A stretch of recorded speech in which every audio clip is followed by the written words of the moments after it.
In this aim, we will learn about parallelogram, rectangle, rhombus and square and their properties. The first concept is the parallelogram. A parallelogram is a quadrilateral in which the two pairs of opposite sides are parallel. Example, here in the figure ABCD is a parallelogram. In this figure, AB and CD, AD and BC are the opposite sides. According to the standards of the definition, they are parallel to each other.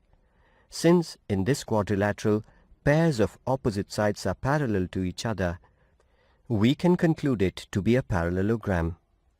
Now let us learn a few properties of parallelogram. The first important property is, in a parallelogram, the opposite sides are equal.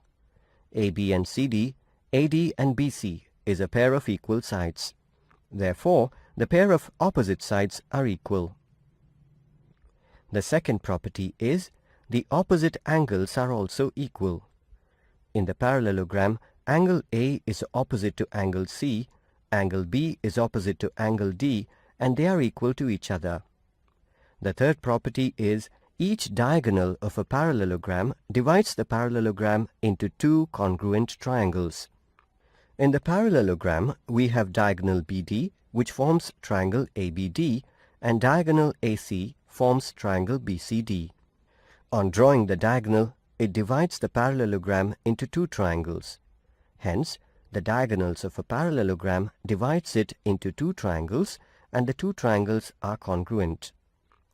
The fourth property is, the diagonals bisect each other. In this figure, we have two diagonals. These two diagonals meet at point O and bisect each other. And we infer that OA is equal to OC and OD is equal to OB. Here the dividing point bisects them in equal parts. The fifth property is, in a quadrilateral, if one pair of opposite sides are parallel and equal, then it is concluded to be a parallelogram. The sixth property is, the sum of the squares of the sides is equal to the sum of the squares of the diagonals. In the parallelogram ABCD, AB, BC, CD and AD are the sides.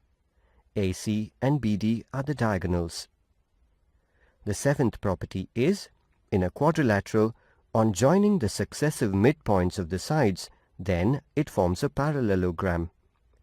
In quadrilateral ABCD, the midpoints are K, L, M and N of the sides AB, BC, CD and AD respectively. Now let us join these midpoints successively. On joining the midpoints K, L, M, N, a parallelogram is formed within the parallelogram. The second type of quadrilateral is the rectangle. In a parallelogram, if one angle is 90 degrees, then it is considered as a rectangle. Now let us write the properties of a rectangle. The first property of a rectangle is, in a rectangle, the opposite sides are equal and it should satisfy all the properties of a parallelogram. In the given figure, the rectangle ABCD, AB is equal to CD and AD is equal to BC can satisfy all the properties of a parallelogram. And the second property is, opposite angles should be equal, and in a rectangle, each angle is equal to 90 degrees. Hence, the opposite angles are equal.